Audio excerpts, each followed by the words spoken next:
चंगे पराठे खाने फिर मैं तो पराठे खा के ही फंस गया मैं तो फिर मैदान में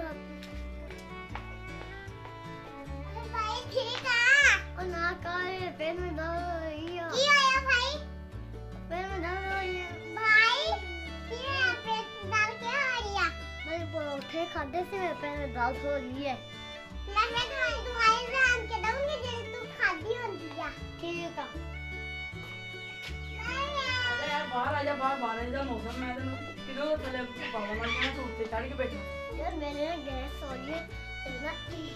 कौन निकली यार कितनी गंदी बू हाय हाय भाई कितनी गंदी बू उसे मैंने खुला ही नहीं मैं तो बाहर चली आ